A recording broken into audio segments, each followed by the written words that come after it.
Are you worried about Donald Trump's age and cognition? He's been making some mistakes on the road recently. Yeah, that is concerning. He is getting up there. I do wish that we had young politicians that are leading the charge, but Donald Trump still is coherent. He makes sense. He makes sense to me. He makes sense to millions of people. So I still believe in Donald Trump. The ages of our presidential candidates for this upcoming election have been a hot topic of discussion, with Donald Trump being 77 years old and Joe Biden being 81.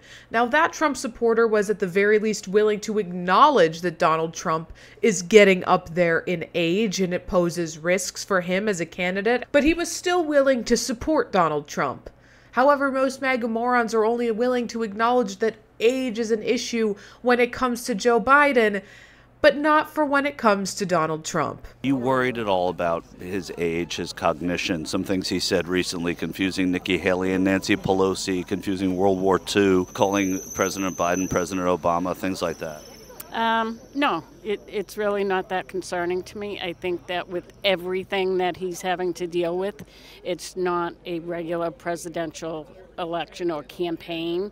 It's a lot of added pressure, so I think you got to give everybody in life a break. Would you say the same for President Biden? No. How come? It's been going on for too long, and now it's affecting the country, and it's bad. You don't think that's a concern with President Trump, though? I don't think so. I think he's pretty on the ball. And age, an issue in this election. Recently, Donald Trump has had several recent cognitive issues on stage. Are you concerned about Donald Trump's cognition? Not at all. He gets up from what I hear, he doesn't drink, he doesn't do any drugs. He gets up between 3:30 and 4 o'clock in the morning. To me, like I said, this time around, he looks very calm and composed, and he's a business guy. He's a workaholic. Are you concerned about President Biden's cognition? Oh, good Lord, like in a nanosecond. I just listened to some things on Highway Car on the way down here, and his isn't even word salad. He can't even read his own it's really actually sad. The nominees are who we believe they will be. These are two older people that are running for the presidency, and both been having cognitive difficulties according to the people who observe them. Donald Trump confused Nikki Haley and Nancy Pelosi, called World War I World War II, confused Biden and Obama. Are you concerned at all about his cognition? not at all. Are you concerned about President Biden? Absolutely. Why the difference? I think that President Biden probably should have stepped down a long time ago because he's not cognitive at all. He can barely put a sentence together. His motor skills are awful. And I just think that Trump is going to surround himself with more people that believe the way he believes. So if there is ever an issue, he's got people that are going to take over for him. I'm Rayy Vana, and welcome back to Rebel HQ. There is an unlimited source of hypocrisy coming from the MAGA movement. All of those people at that rally were so ready to criticize Joe Biden for his age, but when it came to Donald Trump, nope, it's fine. The fact that he's 77 years old is perfectly fine. The fact that he is misremembering things during his speeches and calling people by the wrong names and clearly showing signs of cognitive decline, pay no attention to the man behind the curtain. Everything is fine.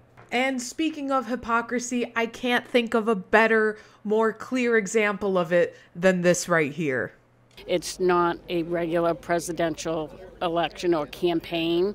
It's a lot of added pressure. So I think you got to give everybody in life a break. Would you say the same for President Biden? No. Just absolute cartoonish levels of hypocrisy coming out of Trump supporters. But on the subject of hypocrisy, it's important that at this juncture, Democrats don't fall into the same category as far as concerns over Trump's age goes. Because as I mentioned earlier, Donald Trump, yes, is 77 years old, but Joe Biden is 81 years old, and if we expect Republicans to be concerned about Trump's cognitive state, considering his age, it follows that Democrats should necessarily also share those concerns about President Joe Biden. I'm not saying the two men are the same. In fact, I'm saying the exact opposite.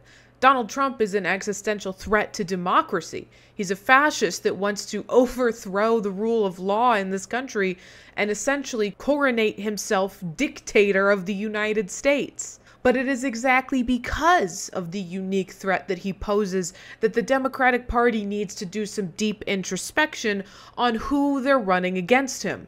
And let's face the facts. Joe Biden's mental acuity has come into question based on reports coming from even members of his own staff and Democratic Party staples like David Axelrod. It's not just all far right-wing conspiracy theories, it's some of the people who are very close to the president. And considering the importance of this election, the Democratic Party is going to need to run a highly energized national campaign.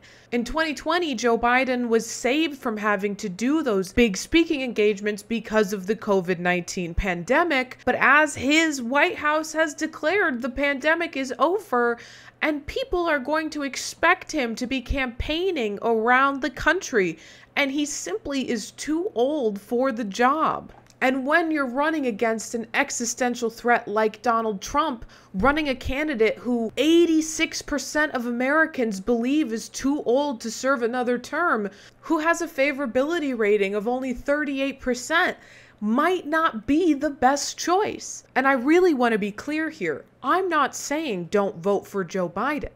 If Joe Biden is the candidate, vote for Joe Biden. But I'm saying we have an opportunity now, well before the general election, to get a better candidate who's better situated to defeat Donald Trump. I won't argue that potentially in 2020, Joe Biden, was the right choice to defeat Donald Trump, but it's been 4 years and we can't run the same playbook because things have changed. I think the Democratic Party needs to look at its other options. A governor who's going to perform well in a swing state like Michigan, Gretchen Whitmer. Or a governor who's shown that he's able to unite the progressive and moderate wings of the party like Illinois Governor J.B. Pritzker. Or even Vice President Kamala Harris, who the administration has put a lot of responsibilities on and who's handled those tasks well.